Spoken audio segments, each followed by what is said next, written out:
皆さんはウェールズ南西部ペンブルックシャーに対してどういうイメージをお持ちでしょうか。ケルト海に面するペンブルックシャーは海と大地が出会い息を飲むような美しさが広がる場所です。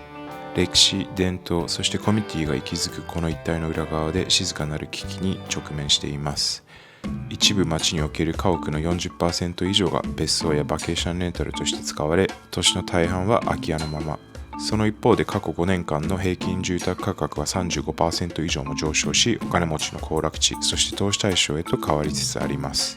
ペンブルックシャーの方々の賃金はウェールズの中でも最低水準と言われている中、多くの地元住民はかつて育ってきた村や町で家を持つことができなくなっています。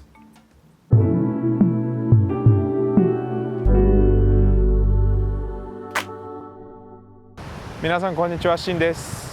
今回の動画はですね、このウェールズ南西部にある州ペンブルックシャーがある意味危機に瀕してるよっていうところの動画になるんですけれども、どんなもんか今回自分の目で実際見に来ることとしました。イギリスの中では避暑地として人気で、SNS だったりネットとかで写真動画がアップされているような状況になっています。で、実際僕が今来ているのはマーロービーチっていうところになるんですけれども、ご覧いただけるようにこんな感じでめちゃめちゃ美しい自然が残っているような場所になります。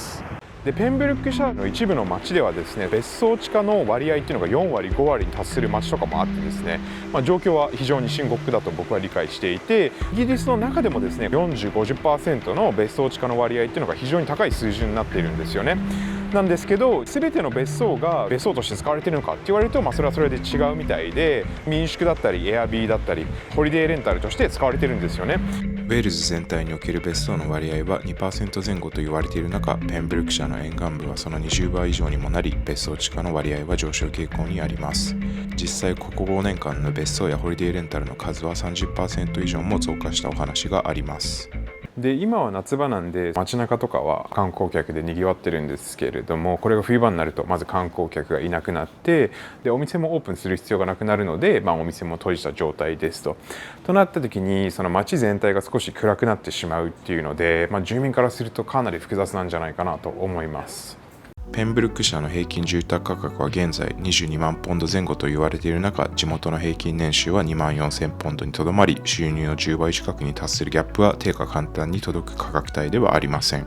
地元の主要な産業は観光、農業、小売、介護など、いずれも低賃金または季節的な雇用が中心となっており、若者にとって自分の育ってきた地域で家を買うというのは夢となりつつあります。賃貸物件が次々と短期のバケーションレンタルへと変わっていく中、地元の方々は仕事とお手頃な賃貸物件を求め、カマーゼン、ラネリ、スワンジーといった都市部へと移住していると言われています。こうした方々が地元を離れることにより、世代を超えて受け継がれてきた暮らし、言語、そしてウェールズ農村部のアイデンティティが失われています。で、ペンブルックシャーのみのデータっていうのは見つからなかったんですけど、ウェールズ全体で2017年から2023年にかけて別荘が民宿として使われているケースっていうのが倍になってるみたいなんですよね。なので特にペンブルックシャーに関しては観光目的で来られる方っていうのが多いので、倍以上の数字が出てても僕はおかしくないんじゃないかなと思います。で、ウェールズは労働者階級の方々が住む国になっているので、例えばペンブルックシャーみたいに観光の需要があって、物件を持っている大家さんがですね、それを民宿に変えるとかエアビーにするとかっていうような選択をとっても僕は仕方ないのかなというふうに思います。で、ある意味観光業が盛んになってくることによってお客さんが来ては街が賑やかになるっていうのは、一つのね、いい話ではあるんですけれども、地元の方々からすると、住まいを奪われているっていうふうに思っても仕方ないんじゃないかなと思います。そしてやっぱり懸念されるのって、一般の住宅が民泊に変わることによってですね、必然的にいろんな問題が出てくるんじゃないかなと思っていて、日本でもよくその民泊に住んでいる方々が問題を起こすとかっていうのがいっぱいあると思うんですけれども、そういった感じでですね、実際こっちでも民泊に住んでいる方々によってトラブルが起こってたりしているんじゃないかなと思います。で、見える形での影響というのは、例えばその住民が他の市区町村とかに移住してしまうと、家族全員で移住するわけですから、子どもの数っていうのが減ります。そうすると学校の児童っていうのも減っていって、最終的に学校の閉鎖っていうのが懸念されるんですよね。で、もっと深刻なのは郵便局の閉鎖とかになるんですよね。以前郵政民営化のお話をしたんですけれども、その一般的な食料品店とかに郵便局が併設されているところが多くてですね、例例えば冬場もう観光客がいないからっていうのでお店を閉めてしまうと郵便局の閉鎖につながってしまいますと。でそれに加えてその交通系のインフラにも影響っていうのが出ていて、例えばそのウェールズとかってバスが基本的な公共交通手段になるんですけれども、路線の廃線とかも現に起こってるみたいですし、今回ウェールズ来る時に改めて思ったんですけれども、イングランドからウェールズに入った瞬間、交通系の設備というかネットワークがものすごく脆弱なんですよね。でウェールズって山だったりその丘だったり結構多くて、交通系インフラが麻痺してしまう現象が起こってしまってます。でもう一つ問題視されているのがウェールズ語の衰退です。ウェールズ語の衰退についてはですね、以前別の動画でもご紹介してるんですけれども、結局そのウェールズ人同士でウェールズ語が喋られているわけで、そのウェールズ人というのが地元から追い出されると、それだけまたウェールズ語を喋る絶対数が減っている状況で、一時期と比べて減ってっているっていうふうに地元の方はおっしゃっていました。で地元の方々含めてそのウェールズ国民の間でセカンドハウスを持つことに対しての批判というのが高まりますというので、一応ウェールズ政府っていうのは対策を打ち出します。例えばペンブルックシャーのような、住宅が逼迫している地域に関してはですね、セカンドハウスを持っている大家さんに対して最大 150% のカウンシルタックス、いわゆる住民税を課すこととなります。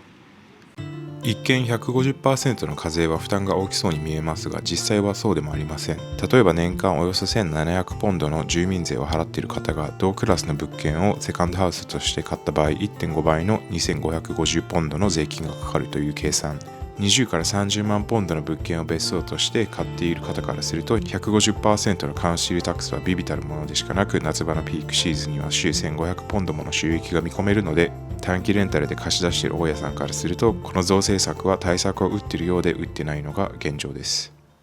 でカウンシルタックスの増税以外にもですね、自治体っていうのはいろいろなところで制限を設けていたりしていて、例えばそのレンタルホーム、レンタルハウス、バケーションレンタルですよねの、方々に関しての新設数っていうのを制限していたりするそうです。なんですけど、増設してはいけないよっていうのをやったところでですね、焼け石に水だっていうようなね、地元の方々の声っていうのも実際あるようです。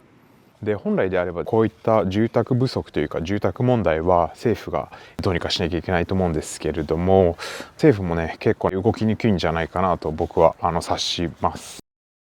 今回のお話なんですけれども、なんとなく日本のニセコと似ている部分はあるのかなと思っていて、ニセコの場合は外国人が流入しているのでちょっとずれてるかもしれないんですが、なんとなく似てるなと思いました。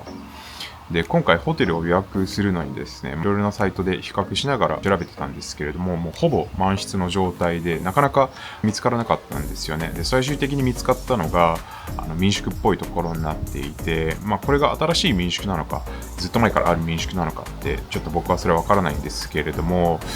僕みたいな人がですねこういう民宿に泊まることによって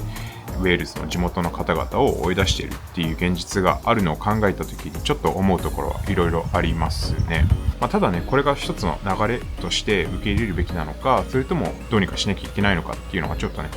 僕には分からないんですけれども、一旦こういう状況があるっていうのを皆さんに、お伝えいたしました。皆さんはどう思いますでしょうか。ということで今回の動画はこちらで以上になります。ペンブルックシャーにおける、住宅問題についてでした。最後までご視聴いただきありがとうございます。